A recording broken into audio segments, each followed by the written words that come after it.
Hello, game day.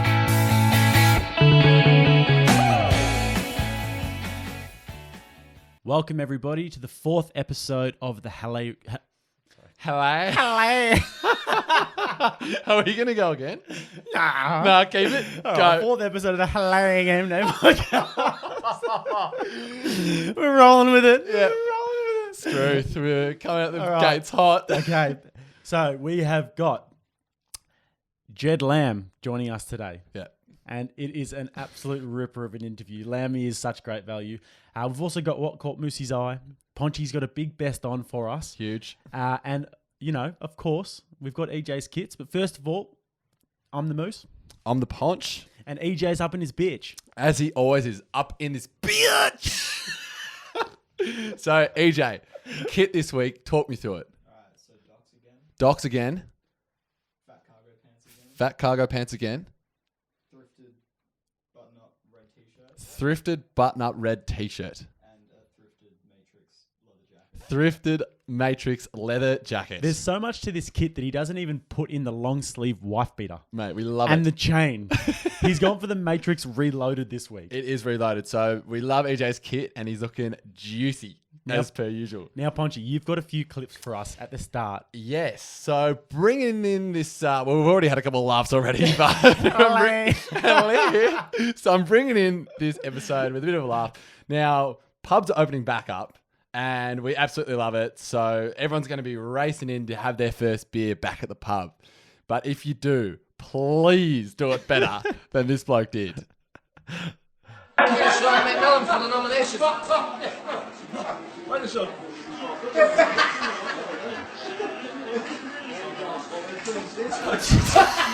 Literally 0 points. Watch him come back up. Look at the resurrection on the man.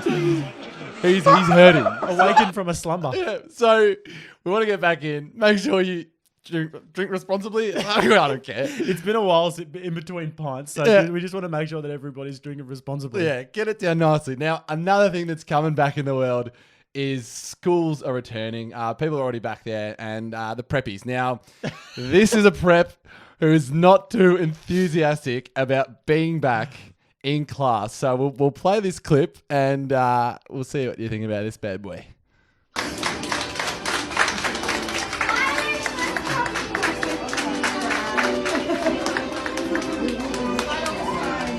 Beautiful. School's back. Graduation time. It's got a mini graduation. It's exciting.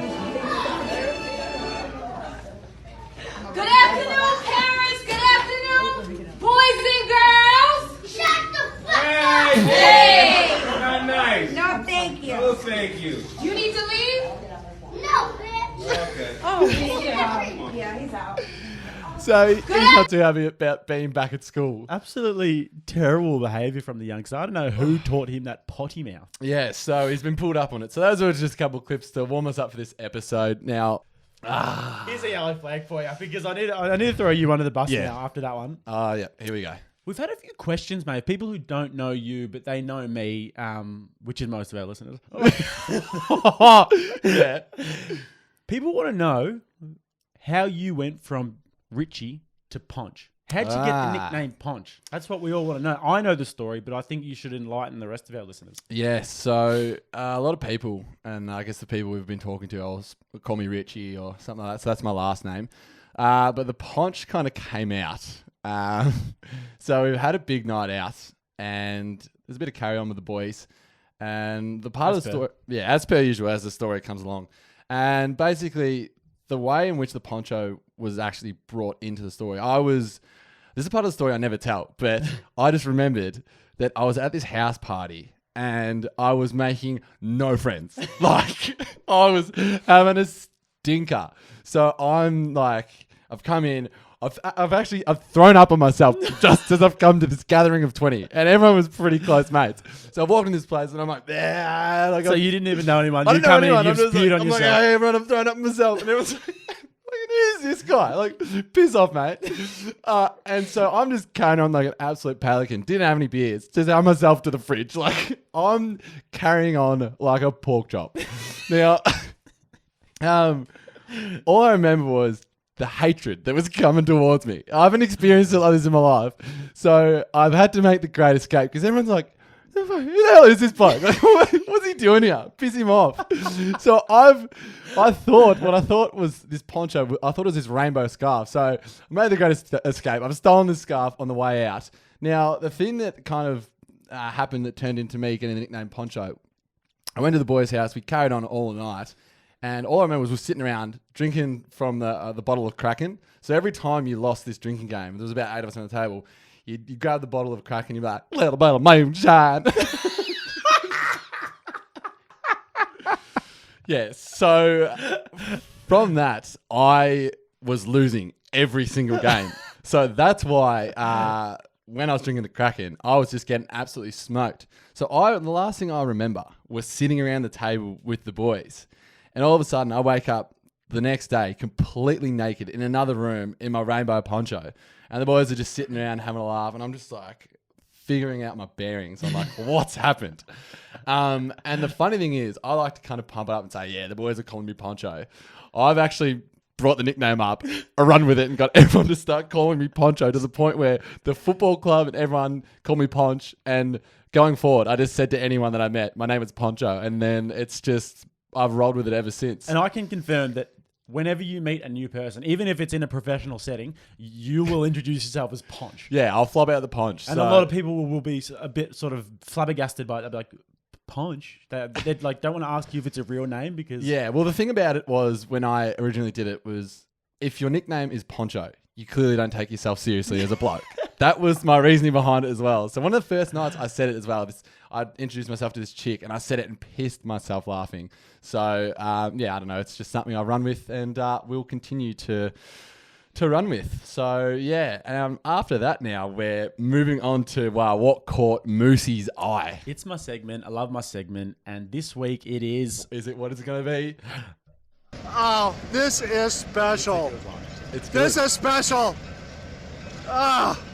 All right. So we've got that's sting. That's a good sting. Now, what has caught your eye, Moosey? Because I don't actually know, and I'm pretty pumped up because it's going to be a pretty positive thing. It is. So for those of you that didn't watch last week, if I play that positive sting, it means that it's going to be something about the good people doing good things in our sport.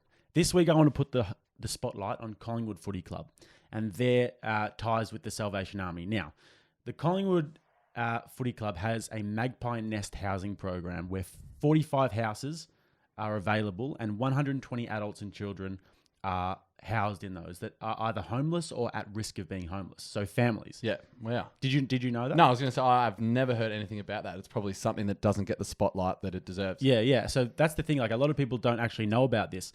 They have a cafe called the Magpie Nest Cafe, which I work at, which gives 3,000 meals a week to homeless people. They do a Christmas lunch where anyone who doesn't have anywhere to go for Christmas can come and have a beautiful lunch at the Glass House. And it's honestly, it's one of the best Christmas lunches you'll ever have. Wow. They have regular volunteers. They send staff, players, AFLW, netball team. They all come down there. When Jordan De Goey was suspended, they sent him down for a few weeks after his DUI. Yeah. And he developed a relationship with Brendan Noddle, who's like the head of the Salvation Army down there. Yeah. And they have a really strong relationship, like a mentoring type relationship, where Brendan mentored him through that time. And Geordie's obviously not been in trouble really since then. Yeah. And he's really, Geordie accredits a lot of that personal development to his relationship with Brendan.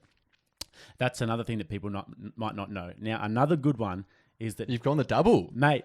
Double good. Benny Sinclair. Yeah. I don't know if you remember him, but he used to play for Collingwood. Yep. Gun half backman, but he was cruelled by injuries. Now, Benny Sinclair, for those of you who don't know him, is one of the greatest blokes to ever walk this earth. Yeah. He is an absolute ripper. Yeah. And after footy, his ties are so deep with the Salvos that he now works there full time.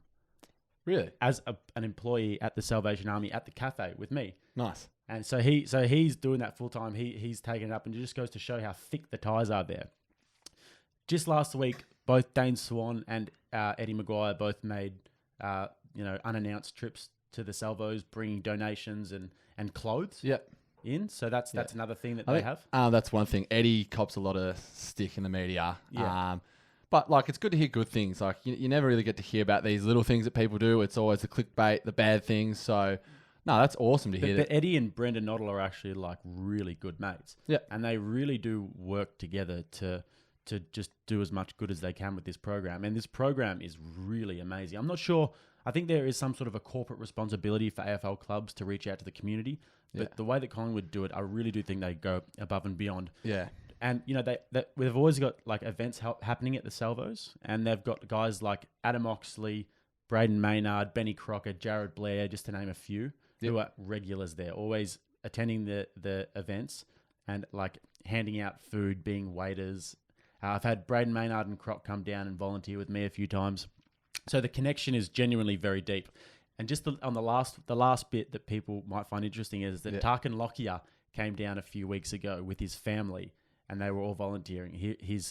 I think he has a daughter and a son. Yep. They're both there. His wife was there and he was there too. So not only present players, but past players who over the years have made that relationship, you know, will keep doing it.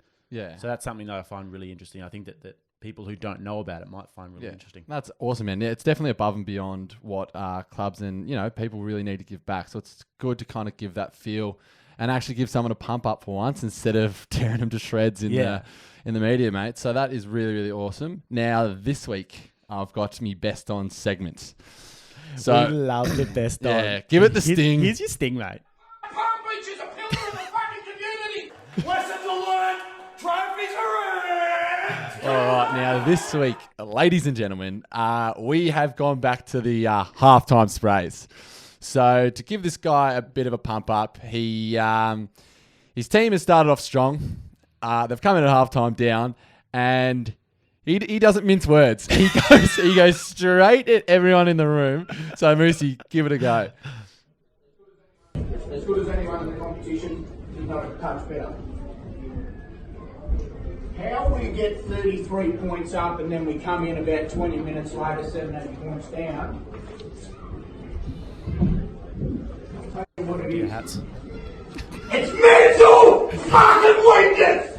Weakest fucking piece! Starting to go one-handed! Chase wouldn't chase when it's your turn to chase! Shut our mouths!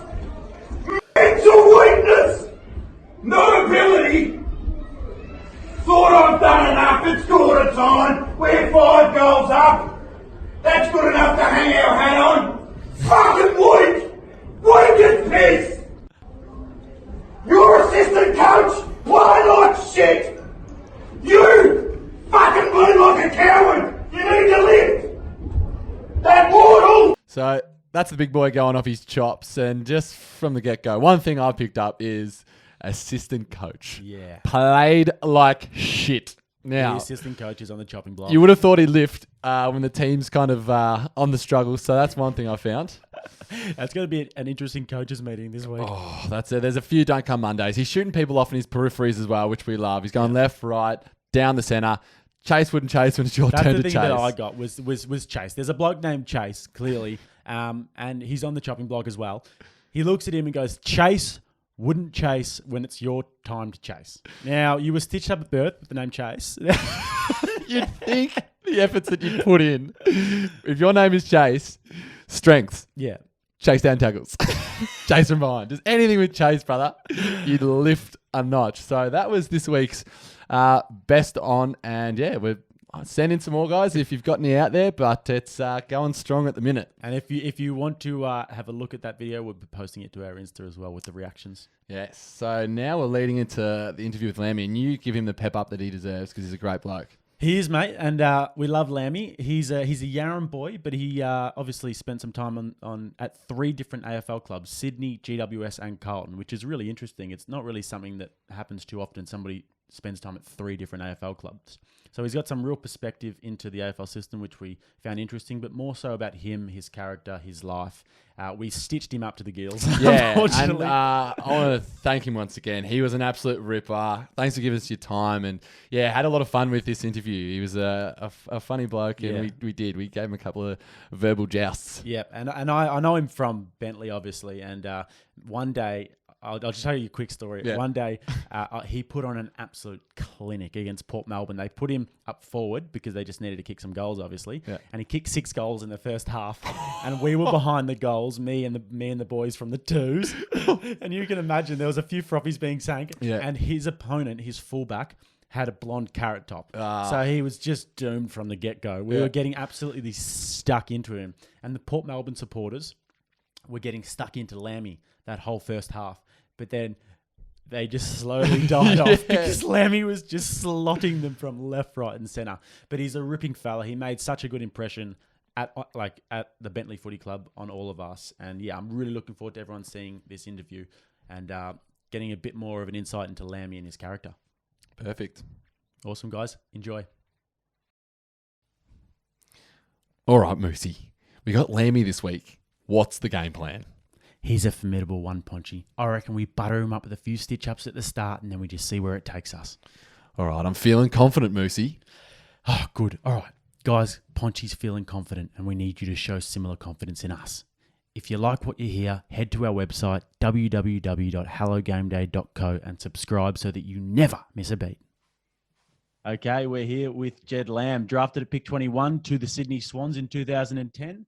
Spent a bit of time with GWS and then Carlton, but more importantly with the Bentley Demons. Mate, how are you, Jed? Mate, I'm good. And game day, thanks for having me, legends. Absolutely. Always loving it. Glad, mate. Glad you're enjoying it here. We're just going to start with some quick fire questions, if that's all right with you, mate. Absolutely, mate. Go for it. So you're a rooster yourself, mate, but your girlfriend, Caitlin, she is a beautiful girl. And mate, before I was actually friends with you at Bentley, I had seen her on the sidelines and she just observed, nothing more, but just observed. I was wondering, you played a lot of footy, but did you play any cricket, mate? Because you are batting overs. That's a great start, boys. I can confirm I played a bit of cricket, but I was no good at it. But yeah, you're probably right, mate. I'm probably batting well above my average. She's out in the kitchen at the moment, actually cooking me breakfast, so I've got it pretty well. But yeah, she's good to look at, but more importantly, she's a really nice girl, mate. So I'm very lucky. Mate, you must have been all right at cricket because batting good there. Do you want to tell us the story about Harry Mackay's missing sock? Mate, he's always... So I lived with Harry for a couple of years. I took him in and babysat him.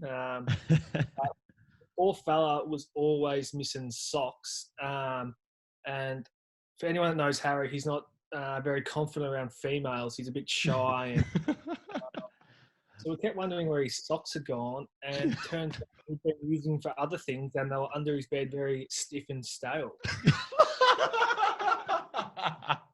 That's not the mail I got. The mail I got, mate, was that your dog had been chewing up his sock and you were wondering where they went and then he coughed them up weeks later. There could be a bit of truth to that story also, mate. Now, Lammy. Oh, sorry, you go. That because my dog actually the other day chewed up one of my missus's pair of undies and then also spewed them back up. So, it's a good effort. Yeah, so he loves the fabric. Now, another one that we've heard on the rumour mill. Now, we've painted Moosey in a bit of a bad light over the last couple of weeks about being a bit of a rat bag. But is it true that you've actually done a runner from Mr. Miyagi?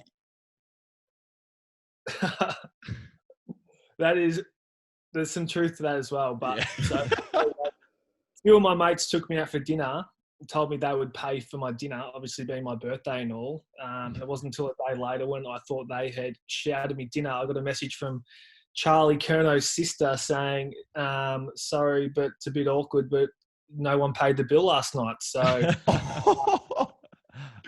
so she worked with the Miyagi. Yeah, she was working there. I'm not sure if she still works there or not, but yeah, got straight in the car. I was so embarrassed, couldn't believe it. So that's a rough one. Mr. Miyagi, which wasn't ideal, but. Oh, there you go. And now another thing we came across is that you actually have your own individual stats. Now, please confirm this is true or not. In your AFL career, if you ever had a kick clanger, it would be referred to as a lamb shank. Is it true? Can confirm, yes. Can confirm. Another stat that we actually found was if you had an intercept mark, the statistic would show up as a lamb chop off. That's the other one we came across. Shocking. It may be pretty hard to find, mate, because I didn't take that many marks or get that many. A lamb chop off. I bet you wish you did. You're happy you did this morning, mate. Riveting stuff. It actually got me up for a Sunday morning, so thanks, boys. We've achieved something today. So, mate, you've obviously had a pretty famous on-field rivalry with James Sicily. But we actually got some mail that you went out for dinner with him. What's the story there? I did, mate. So, obviously, I played a pretty good game against Hawthorn. It's probably the best game I've ever played. Still wasn't that good. Played on James Sicily, who's a bit of a hothead, and I just got told to go out there and just antagonise him and just get under his skin. And from the first bounce, I was pinching him and just doing things to get under his skin. And turns out we ended up winning that game. And after the game, he wouldn't shake my hand until Ruffy told him to. And then a couple of weeks later, I actually took my partner Caitlin out for dinner at Itchy Knee in St Kilda there. And we were sitting on a table inside, and all that was separating us from the table outside was a big glass window. And there was a couple there waiting for about 10 minutes, waiting for another couple to rock up. And next thing you know, James Sicily and his girlfriend walk in, sat right next to us, did not make eye contact with me, did not even acknowledge me. So, I've heard that that you could see steam coming out of his ears. Yeah, well, I was going to order the worst beer on tap and send it over to him, but I didn't. I should have. Oh, mate, that's hilarious. But, you know, I'm not really sure if I believe you there, because we've got our sources down at Itchy Knee in St Kilda. And we've done a bit of digging, and we've actually come across this photo where you sat down and actually had politeness with him. And we'll chuck the photo up on the screen. So, mate, can you give us a story there? Because it looks like you guys are actually pretty chummy. Yeah, by the looks of that, I think we're just talking about after I might have kicked my third on him, I think it was. And he was unusual. Just making his hair was all right. Beautiful, mate. Stitched up and had to pay again, so. And so, mate, another story is that apparently when you were on the Gold Coast one week, you were late for a meeting and the coaches gave you a bit of a stitch up there. Yeah, well, one thing you never want to be is late to a meeting when you're playing professional footy. It's, if you're not 10 minutes early, then it's sort of you're late. And we're up in Gold Coast, and I'm usually really early. And I was pretty tired, so once we got up there, I went to my room. I was having a bit of a kip. I set my alarm, and my alarm didn't go off. And I woke up to my phone ring. I was about 15 minutes late, and it's the worst feeling, you know, when you're late for a meeting and you're stressing. And I literally jumped out of bed, ran down. I was ringing Shane O'Sullivan, who's like, gets all the meetings organised. I was like, mate, I'm on my way. Sorry, I've slept in. But I didn't know that the boys knew I was late, but they'd worded Brendan Bolton up to, like, when I walk in, be real angry at me. So, like, I had like sneak in the back, and like I was bright red. I was so embarrassed. Never wanted to be late. And he started spraying me, and I didn't know where to sit. There were no seats around. I was just so flat. Apple crumble, like under pressure, I just melted. And finally, like, I found a seat and sat down, and then the whole team just started fucking cracking up laughing. Stitched up here, but I was so embarrassed. I was red. I was literally like crumbling, mate. Apparently, they could smell a bit of poo, mate, because you absolutely shut yourself. You changed my undies after that meeting, mate. Yeah. Man, I could think of nothing worse. I get red faced as it is now, so I would be bloody beside myself. And then a bit going on from that, I remember after that meeting, we went and did our captain's run. So we went to Metricon Stadium, had a bit of a kick around, and I was just feeling shit about myself. I went up to Brendan Bolton. I was like, mate, look, I'm so sorry. And all he said to me was, you better play well tomorrow, mate. I ended up actually playing a really good game. I think we ended up beating them up there. So it was. Oh, it's worked out well in the end for you. Oh, you're having beers after the game. So we're still good mates until he gave me the arse. Which we'll eventually get to. But another thing that we've come across, is it true? Now, I've heard that you used to buy yourself Nike boots and get them sent to the football club to make it look like you were sponsored. Is there truth in that? I think I might have done that a couple of times. I went through the club to get them. I got the club to take money out of my pay and got them sent to the club because they got them quicker. But you don't notice around footy club, mate, you do something and you're the worst bloke in the world, or you're so whatnot. But Yeah, everyone will stitch you up for any little story. So I'm not surprised that's how that's come about. And mate, you're from Yarram. I just want to give a shout out to Jake Anderson and Corbin Sutherland for giving me all of that mail. What was it like growing up in Yarram, especially amongst those knuckleheads? it was different, mate. Yeah, so I only moved to Yarram in about halfway through grade 6.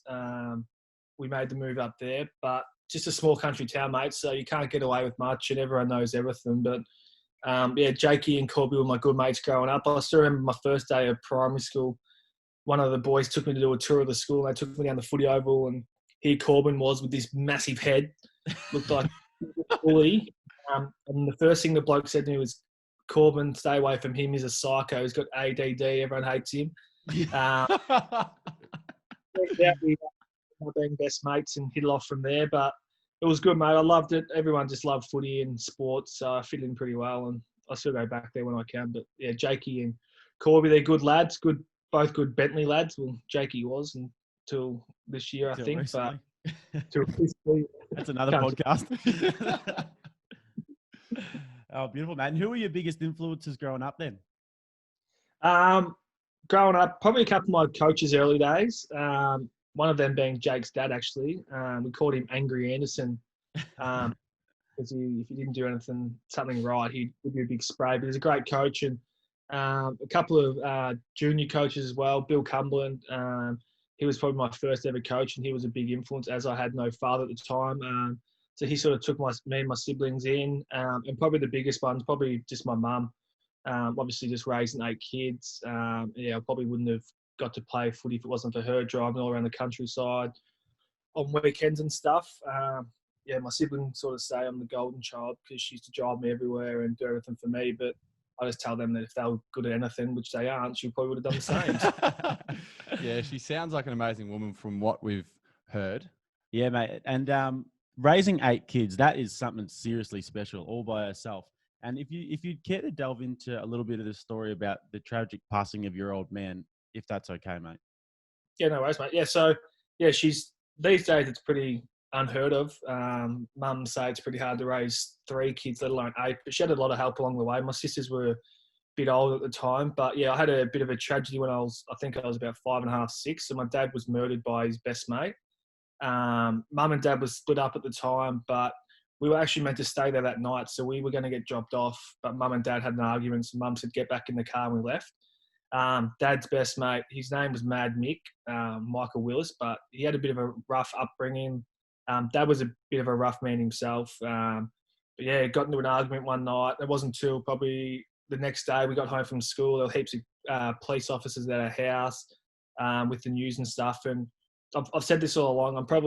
I'm not glad it happened, but I'm sort of grateful it happened at a young age where I didn't know or understand what was really going on. My older siblings at the time were 15 or whatnot, so they had to do interviews with the police and stuff. So it probably hit them a lot harder than it did me. I was sort of still young and didn't really know what was going on, but I still remember that day getting home. All my siblings were like locking themselves in their room, really upset and stuff. But yeah, it's a bit of a tragedy. You never think it's sort of going to happen to you until it does. And sometimes it still feels a bit surreal. But yeah, I'm very lucky. I've had great family and friends and my mum to support me along the way. So yeah.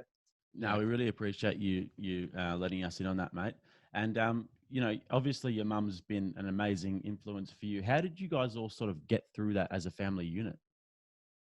Yeah, well, at the time it was pretty tough. We sort of didn't have much growing up, but mum's always been one to harp on that you sort of don't need lots of money and stuff to be happy as long as you've got, you can be rich in other ways with good family and friends. And I've had that along the way. Mum's always been real supportive of no matter what we do. And you know how it is in small communities, small country towns, they all rallied behind us and helped us out. Probably a bit harder for my older siblings as they were sort of in high school and understood what was going on. But it's, I guess you just find a way to get through it. And I've done a couple of interviews with papers and stuff, and I've always said the same thing. There's always someone worse off than you, mate. And although it's tragic and sad, there's a lot of people out there that are really worse off. So, yeah. Absolutely, mate. It's it's something that I've never gone through, but I can only imagine you've obviously got a lot of strength through it. And we want to now touch on leading into the draft night and probably just the back end of your draft year. What was it like on the night, and did you kind of know where you were going to go in the draft?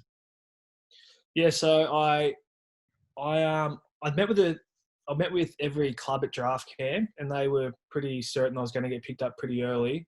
So the night of the draft, I had all my family and friends just down at a local pub called Bernie's, with like the local news and stuff there. My manager during the week told me I was either going to go pick 19 to Hawthorn or pick 21 to Sydney. And I was a bit nervous because Fremantle had picked 20, and I didn't really want to leave Victoria, to be honest. So it was just an unreal night. I remember they got to pick 19. Hawthorn picked Isaac Smith, who they'd be spewing they didn't pick me, I reckon. You could have been best mates with James Sicily. Now you're rivals. He's gone on to win about 2 premierships, 200 games. So I'd rather 66 games there. Then Fremantle picked Jaden Pitt, and then pick 21 came around and they read out my name, and straight away I was getting phone calls from Johnny Longmire and all the players and stuff. And after sort of my name was read out, everyone was getting around me. I sort of didn't go on to watch the rest of the draft. And then I had Lukey Parker, who also got picked up, I think pick 46 or something. He rang me, he's like, mate, we're going to Sydney. He's like, oh, did you get picked up, did you? I haven't been watching anymore, mate. Sorry from that night. I actually ended up leaving the pub that night. I was really upset because I didn't want to leave my family and friends. So I went home and I was really upset, and Mum chased me home. She's like, get your ass back down the pub. Like, you're leaving us. But it was pretty surreal, mate. Like, always growing up in a small country town, always being around family and friends, to then sort of have 4 or 5 days to pack my bags and move to the Big Smoke was pretty daunting, but I'm very lucky and grateful that I did, because once I got up there and settled in, I loved it. So we'll take it up now with the question back to where we were before. So what was it like moving up to Sydney, and then what was it like with the Bloods culture up there? Yeah, moving to Sydney was really daunting, mate. Obviously, I lived in Yarram, a small country town, about 2,500 people, to then all of a sudden pack my bags and I was in the Big Smoke of Sydney. It was really daunting, and I struggled really bad early on. I remember a couple of times coming home and having to ring John Longmire and tell him I wasn't coming back, and he said, mate, what the right thing to do is. So I obviously ended up going back, but it was really hard early days. I really struggled. I was on the phone with my mum every night, really homesick. But once I settled in, I loved it, mate. It's a great lifestyle. I lived close to Coogee at the time, so I was down the beach all weekend, most weekends. And because there's a lot of other players that have moved into state as well, you sort of become a close family. So you spend most of the time with the boys as well, which makes it a lot easier. So once I settled in, mate, I loved it. It was a great lifestyle. And the Bloods culture, it's... I always loved the Swannies for giving me my first opportunity, and I still remember my first day walking into the room, seeing players like Goodsey, Ryan O'Keefe, Jared McVeigh, players I looked up to. And everyone sort of harps on about the Bloods culture and what is it, but I think it's just, it's so internal. Like, they're just so professional about everything they do. They're really hard-nosed. And that was probably the thing I found hardest moving from Swans to Giants is I had players that had been in the game a long time to pull me up on things and to teach me things, where when I moved to the Giants, they were a really young group and they had really young leaders. So it was really different. But just players like Goodsey, McVeigh and stuff, they're just so hard-nosed. They're just very open and honest. If they see something, they'll say something. They won't sort of beat around the bush or leave it be. They're just really big on there to help you get better, and even if it's criticism or whatever it is, just to help you get better, not only as a player, but as a person. That was probably the biggest thing I found. They weren't, obviously, you're there because you can play footy, but they're really big on you as a person as well. The Swans, I remember in draft camp, they always said they never draft dickheads. So that's what I found as well. I spoke to the guys when I had my draft camp, and one of the teams was Sydney, and culture was massive and character was massive. So that's obviously something that resonates, and they've definitely got that at the club. Yeah, absolutely. But then you moved to GWS, mate. What was it like? Because I think GWS's inception was 2009, and you were there in 2012, was it? Oh, yeah, 2012 I moved there, yeah. it was really strange, to be honest, mate. Gone from the club that's been around for years and years with a really big history and stuff to then go into a new club. I found it very hard at first. I remember early days, they were still building their facilities. So we were having ice baths and bins and stuff like that. So at times it just felt sort of like a sort of country club feel. And it probably didn't go to plan as much as I would have liked. I thought I'd go out there and play every week because I'd played some decent footy at the Swans, who were a really strong and competitive team at the time. But it was just very different. Obviously, out in the outer suburbs, I still lived over in Coogee at the time, so I was making the trek out there, the training and stuff. And it was just a big NRL heartland out there, so it's starting to grow the game a fair bit. But you'd go to school clinics and stuff, and they'd be asking where rugby players are and who we were, and they had no idea about AFL and stuff. So it was very different to sort of being at the Swans. But I mean, they've made their own sort of culture now, and they've been pretty successful and got a great club up there. So, Yeah, you can tell that obviously there's a lot of young talent that came through there as well. And now that there's just such a successful team, it's no surprise it's a hard team to crack into. And then obviously moving forward to then getting to Carlton, how did that kind of happen?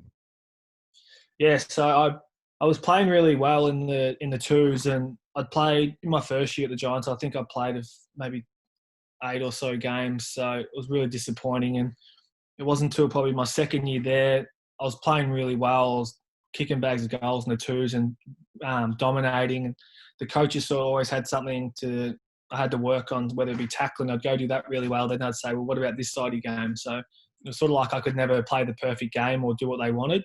Yeah. Probably early days, my second year, I had a really good conversation with Leon Cameron, who I respect really highly for being so open and honest. And he just sort of said to me, look, mate, if things don't go your way this year, we'll be more than happy to help you sort of look for somewhere else at the end of the year.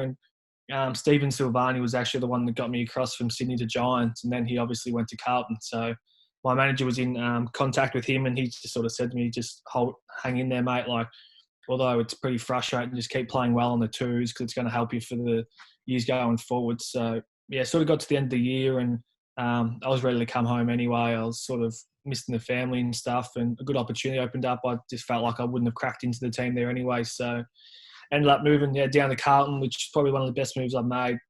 Loved every second of my time there, and I'm grateful for the years I had at Swans and Giants. But, yeah, I really loved being at Carlton. Yeah, it's good. And you obviously got a lot of opportunity there. So we were surprised, obviously, and you would have been surprised as well with your delisting and how that came about. Yeah, I was, mate. It was a bit of a shock, to be honest. I've said this a few times to people I've spoke about, but at the time I'd been in the system 8 years, and it was the year I played the most games. I played 18 games that year. And I started playing some reasonable footy. They moved me to the half-back line, and I started playing some decent footy. And my manager all year was saying it's going to be fine. Sauce was saying it was all good. They're just trying to sort out a few things. So at the time, I wasn't stressed. I sort of felt like, yeah, I'll be getting another year at least. So, yeah, I was pretty happy and content. Sort of got towards the end of the year. I had a meeting with them. I thought I'd be signing a contract, and I walked in. They said, yeah, we're going to delist you, but invite you back to try it for a rookie spot. At the time, I was really disheartened. I was pretty pissed off, to be honest. I thought I deserved another contract. There were blokes there that at the time had just re-signed for a year that hadn't even played any games that year. And I just played 18 games and started playing some decent footy. So, yeah, I went away, spoke with my family, my partner and stuff, and there was a bit of ifs and buts whether I could be bothered anymore. And I just thought if I don't go back, then I'll have regrets later on down the track. So I got super fit, probably the fittest I've ever been. Went back to training 2 weeks earlier than I was meant to with the younger boys. Trained really well. At the time, they have trainer of the week and stuff. I won that once. And then it was pretty much out of myself and Tommy Bug they were going to pick up. Tommy Bug was there training also. It got to draft night, and they picked Tommy Bug, who then quit 3 weeks later. So, I still remember reading that Tommy Bug had just retired. I was just like, that's so disheartening. I'd worked my ass off for that spot. He sort of went there, trained for a few weeks, and then gave it up, where I could have still been there. Like, so why doesn't it work out that you then get your spot back on the list if he didn't end up taking it? Well, they because they drafted him, so they picked him up, and then he retired. So Yeah. No more draft. Yeah. So, Yeah. right. Yeah. So, mate, after that, you then moved to greener pastures after Carlton, and you ended up coming to the Bentley Demons. A few of your best mates from Yarra were there as well, and you gave us a chop out. I'm sure you'll know this, mate, but I'll refresh your memory. That's the same year that I took a massive hanger against Chelsea Heights in the twos and kicked the winning goal. Just refreshing your memory there. Although one of my highlights was playing for Bentley, yeah, that was also one of my highlights, mate. You sitting on that bloke's head and the celebration and carry on after was unbelievable. No, I just from memory, I don't really think about it very often, but we were down to 14 men because of we were ravaged by injuries, and there was a hero needed to step up, and step up I did. You did, mate. Can always count on Jakey. But he says he doesn't talk about it often. He says it every bloody week. Another question we want to know, obviously. Live it down. So we were just wondering, with being across 3 clubs, you've obviously picked up a couple of good friends along the way. So who were your kind of best mates along your AFL journey? Yeah, so when I was in Sydney, a couple of my best mates were Jakey Lloyd and Timmy Membry. I lived with them for a couple of years. I also lived with an Irish guy who's gone back now, Tommy Walsh. I was really close with him. I ended up going to visit him a few years ago, actually, over in Ireland. At the Giants, I was pretty close, like Tom Scully, Dylan Shield. And then when I got to Carlton, I obviously had Harry Mackay move in with me, so I hit it off with him. I'm still really good mates with him. I got along with a few of the older boys as well, Murph, Daisy Thomas, Cade Simpson. But Carlton was such a good club. Everyone sort of got along. There were a few little groups here and there, but everyone sort of got along really well and spent a lot of time together. So I still try and catch up with a few of the boys when I can and go to games when I can. Obviously a bit hard at the moment with the coronavirus, but I still get to the game and support them where I can. Yeah, another bloke we realised you were good mates with was obviously Gary Rowan. And I came across his tweet that he posted out, so I'm going to try and get this right. But it went along the lines of, Gary Rowan, has he got a blood nose or is he just trying to grow a moustache? Yeah, I hit it off. So Gary's a country boy from Cobden, so me and him hit it off really well. I was actually in his wedding party a few years ago. So he's probably... Don't know how I missed him. I wasn't thinking. I was expecting you to put him in there, so I wasn't getting a bit nervous. But he's hit off with him. When he broke his leg actually against North Melbourne, I actually got him to move in with me, so I looked after him for a few months and cooked for him and wiped his ass and whatnot. So really good mates with him. He's going really well down at Geelong now. So yeah, beautiful. And mate, your breakfast is probably getting cold, so we're not gonna keep you for too much longer. But I wanted to wrap it up by asking you, over your whole time in the AFL system, who was the best defender, midfield, and forward you played with, and who would you have on the pine? On the pine, I'd probably have to sit my ass on there, mate. Best midfielder, I would have to say Cripper. He's just a freak. Just always got blokes hanging off him. And for how young he is, you just think he's going to have a poor game here and there, but he just seems to back it up week in, week out. One of the best defenders, probably Jared McVeigh from Sydney. Although he didn't defend that well, he's just silky skills. Just read the ball so well, sold candy really well, and just a really, really good leader. The best forward, probably Big Jezza Cameron. Some of the things I've seen him do, he just has no fear, back with the flight. Country lays really tough. Usually forwards are real flashy and don't like the tough ball, but Jezza Cameron just loved going back with the flight of the ball, had no fear at all, and he's an absolute superstar. So probably those three. And Jakey Edgerton from the Bentley Football Club. I knew I'd make it in there somewhere, mate. You're centre half pine, so... Difference between me is I can play anywhere. Besides buff, but don't put me in the back line. Mate, he likes to be one out in the cage. Well, Lammy, mate, we really, really appreciate your time. So thank you very much for coming on. And it's been a pleasure. No worries, lads. Thanks for having me. I've been a big fan of you boys, so I'll keep listening. Good luck for the rest of the interviews you do. Mate, really appreciate it. Thank you very much, Lammy. Thanks, guys. Have a good day. Cheers. Cheers. Mate.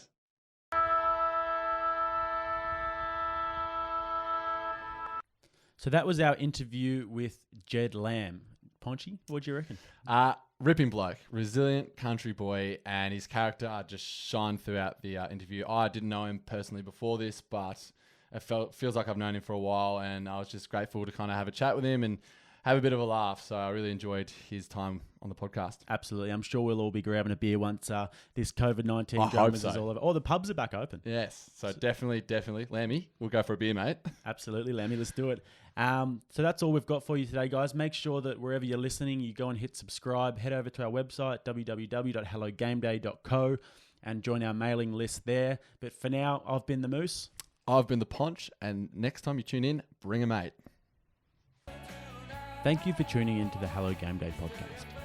If you're listening right now, that means you've made it to the end of the episode, and maybe even enjoyed what you've heard. If so, you can join us on all major social media platforms, as well as audio podcasting platforms and YouTube. Or just head on over to our website at www.hellogameday.co and hit subscribe to join our mailing list, where you can receive weekly updates on the podcast. We'd like to give a massive thank you to our producer Ethan Curtin. Find him on Instagram at Room 10 Company, as well as Equal Tech, who have given us an office space to work in, and our beautiful graphic design is done by Chev at Graphic Design. He's been the Ponch. He's been the Moose. And next time you drop in, bring a mate.